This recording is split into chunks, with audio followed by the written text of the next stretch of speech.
They won, of course, but it was a grueling affair, with the battle room so filled with a labyrinth of stars that hunting down the enemy during mop-up took 45 minutes. It was Pole Slattery's Badger army, and they refused to give up. There was a new wrinkle in the game, too. When they disabled or damaged an enemy, he thawed out in about 5 minutes, the way it worked in practice. Only when the enemy was completely frozen did he stay out of action the whole time. But the gradual thawing did not work for Dragon Army. Crazy Tom was the one who realized what was happening when they started getting hit from behind by people they thought were safely out of the way. And at the end of the battle, Slattery shook Ender's hand and said, "I'm glad you won. If I ever beat you, Ender, I want to do it fair." "Use what they give you," Ender said. "If you've ever gotten advantage over the enemy, use it." "Oh, I did," said Slattery. He grinned. "I'm only fair-minded before and after battles." The battle took so long that breakfast was over. Ender looked at his hot, sweating, tired soldiers waiting in the corridor and said, "Today you know everything. No practice. Get some rest, have some fun, pass a test." It was a measure of their weariness that they didn't even cheer, laugh, or smile. They just walked into the barracks and stripped off their clothes. They would have practiced if he had asked them to, but they were reaching the end of their strength, and going without breakfast was one unfairness too many. Ender meant to shower right away, but he was also tired. He lay down on his bed in his flash suit, just for a moment, and woke up at the beginning of lunchtime. So much for his idea of studying more about the buggers this morning. Just time to clean up, go eat, and head for class. He peeled off his flash suit, which stank from his sweat. His body felt cold, his joints oddly weak. Shouldn't have slept in the middle of the day. I'm beginning to slack off. I'm beginning to wear down. Can't let it get to me. So he jogged to the gym and forced himself to climb the rope 3 times before going to the bathroom to shower. It didn't occur to him that his absence in the commander's mess would be noticed, that showering during noon hour, when his own army would be wolfing down their first meal of the day, he would be completely, helplessly alone. Even when he heard them come into the battle room, he paid no attention. Into the bathroom. Even when he heard them coming into the bathroom, he paid no attention. He was letting the water pour over his head, over his body. The muffled sound of footsteps was hardly noticeable. Maybe lunch was over, he thought. He started to soap himself again. Maybe somebody finished practice late. And maybe not. He turned around. There were 7 of them, leaning back against the metal sinks or standing closer to the showers, watching him. Bonzo stood in front of them. Many were smiling, the condescending leer of the hunter for his concerned victim. Bonzo was not smiling, however. "Ho, Ender," he said. Nobody answered. So Ender turned off the shower, even though there was still soap on him, and reached for his towel. It wasn't there. One of the boys was holding it. It was Bernard. All it would take for the picture to be complete was for Stilson and Peter to be there too. They needed Peter's smile. They needed Stilson's obvious stupidity. Ender recognized the towel as their opening point. Nothing would make him look weaker than to chase naked after the towel. That was what they wanted, to humiliate him, to break him down. He wasn't going to play. He refused to feel weak because he was wet and cold and unclothed. He stood strongly facing them, his arms at his sides, fastening his gaze on Bonzo. "Your move," Ender said. "This is no game," said Bernard. "We're tired of you, Ender. You graduate today, on ice." Ender did not look at Bernard. It was Bonzo who hungered for his death, even though he was silent. The others were along for the ride, daring themselves to see how far they might go. Bonzo knew how far he would go. "Bonzo," Ender said softly, "your father would be proud of you." Bonzo stiffened. "He would love to see you now, come to fight a naked boy in a shower, smaller than you, and you brought 6 friends. He would say, 'Oh, what honor.'" "Nobody came to fight you," said Bernard. "We came to talk you into playing fair with the games, maybe lose a couple now and then." The others laughed, but Bonzo didn't laugh, and neither did Ender. "Be proud, Bonito, pretty boy. You can go home and tell your father, 'Yes, I beat up Ender Wiggin, who was barely 10 years old, and I was 13, and I had only 6 of my friends to help me, and somehow we managed to defeat him, even though he was naked and wet and alone.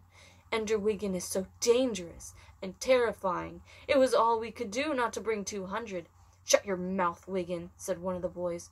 We didn't come to hear the little bastard talk, said another.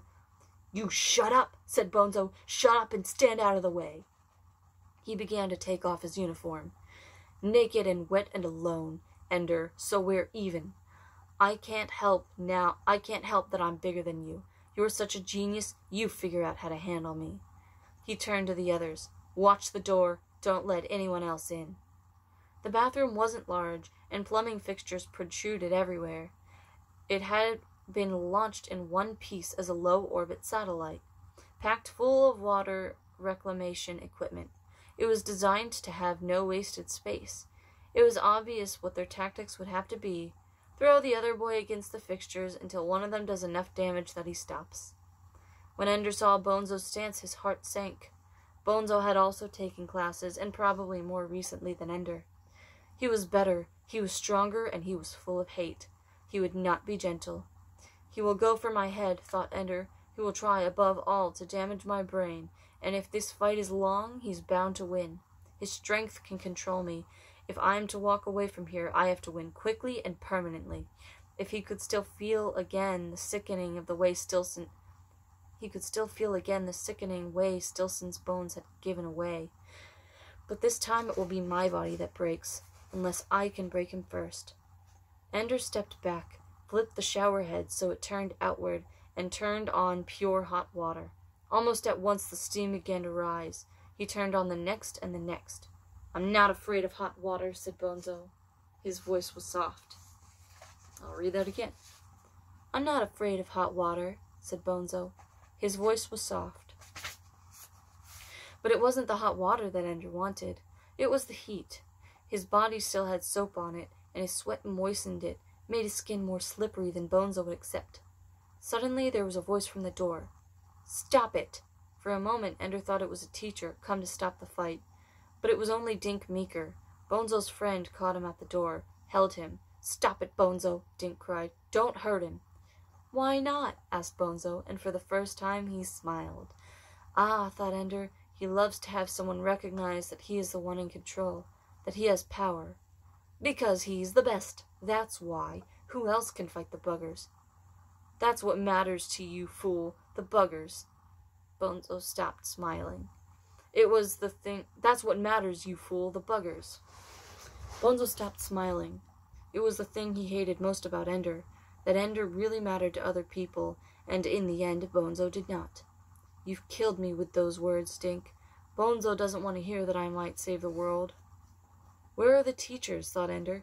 Don't they realize that the first contact between us in this fight might be the end of it? This isn't like the fight in the battle room, where no one had leverage to do any terrible damage. There's gravity in here, and the floors and wall are hard and jutted with metal. Stop this now, or not at all. If you touch him, you're a bugger lover, cried Dink. You're a traitor. If you touch him, you deserve to die. They jammed Dink's face backward into the door, and he was silent. The mist from the showers dimmed the room, and the sweat was streaming down Ender's body. Now before the soap is carried off me, now while I'm still too slippery to hold. Ender stepped back, letting the fear he felt show in his face. Bonzo, don't hurt me, he said. Please. It was what Bonzo was waiting for, the confession that he was in power. For other boys it might have been enough that Ender had submitted. For Bonzo it was only a sign that his victory was sure. He swung his leg as if to kick, but changed it to a leap the last moment. Ender noticed the shifting weight and stooped lower so that Bonzo would be more off balance when he tried to grab Ender and throw him. Bonzo's tight, hard ribs came against Ender's face, and his hands slapped against his back, trying to grip him. But Ender twisted, and Bonzo's hand slipped. In an instant, Ender was completely turned, yet still inside Bonzo's grasp. The classic move at this moment would be to bring up his heel to Bonzo's crotch, but for that move to be effective required too much accuracy, and Bonzo expected it. He was already rising on his toes, thrusting his hips backwards to keep Ender from reaching his groin. Without seeing him, Ender knew it would bring his face closer, almost in Ender's hair, so instead of kicking, he lunged upward off the floor with a powerful lunge of the soldier, bounding from the wall, and jammed and jammed his head into Bonzo's face. Ender whirled in time to see Bonzo stagger backward, his nose bleeding, gasping from surprise and pain.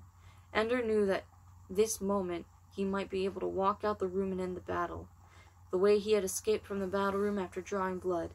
But the battle would only be fought again and again, until the fight was finished. The only way to end things completely was to hurt Bonzo enough that his fear was stronger than his hate. So Ender leaned back against the wall behind him, then jumped up and pushed off with his arms. His feet landed on Bonzo's belly and chest. Ender spun in the air and landed on his toes and hands. He flipped over, scooted under Bonzo, and this time when he kicked upward into Bonzo's crotch, he connected, hard and sure. Bonzo did not cry out in pain. He did not react at all, except that his body rose a little in the air.